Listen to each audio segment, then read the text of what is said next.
Welcome back दोस्तों, आप सभी का स्वागत है अपने चैनल शिव शक्ति दर्शन में। इसे सब्सक्राइब जरूर कर लें। दोस्तों, आज हम बात करेंगे अंतिम यात्रा के बारे में। अंतिम यात्रा यानी मोक्ष के विषय में। दोस्तों, गृहस्थ आश्रम में रहता हुआ मनुष्य त्याग के द्वारा परमात्मा को प्राप्त कर सकता है। त्याग के विषय में आज मैं आपको बताऊंगा कि परमात्मा की प्राप्ति के लिए त्याग ही मुख्य साधन है।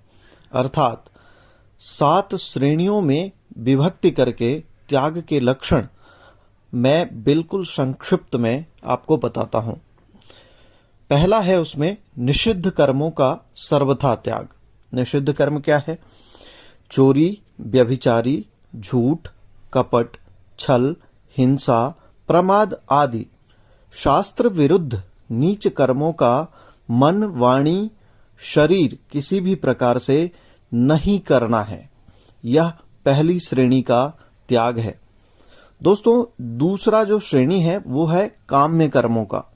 काम्य कर्मों का त्याग स्त्री, पुत्र और धन आदि प्रिय वस्तुओं की उद्देश्य से एवं रोग आदि निवृत्ति के लिए उद्देश्य से किए जाने वाले यज्ञ, दान, तप एवं उपासना आदि सकाम कर्मों को अपने स्वार्थ के लिए न करना, यह दूसरी श्रेणी का त्याग है।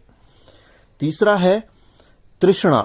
तृष्णा का सर्वथा त्याग मान, बड़ाई, प्रतिष्ठा एवं स्त्री, पुत्र, धन आदि जो कुछ भी अनित्य पदार्थ प्रारब्ध के अनुसार प्राप्त हुए हों, उनको बढ़ने की इच्छा का त्याग तीसरी श्रेणी का त्याग है।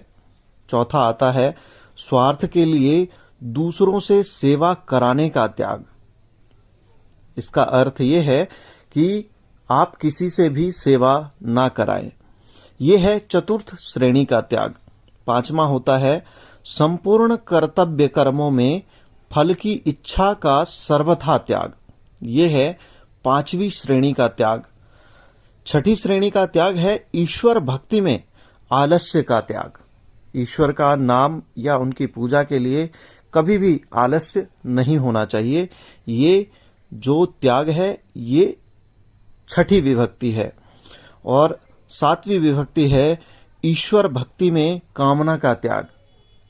इसका अर्थ ये है कि जब आप ईश्वर की भक्ति करें तो आप उसमें किसी भी प्रकार का अपने मन में कुछ भी पाने के साधन जो आपके मन में ना आए, आप निष्काम भक्ति करें, आपके मन में कुछ भी ना आए।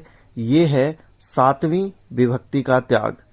इस सभी प्रकार से अगर आप त्याग की भावना से ईश्वर के प्रति लग जाते हैं तो आप ईश्वर की प्राप्ति करते हैं और आपको मोक्ष की प्राप्ति मिल जाती है। दोस्तों, अगर ये जानकारी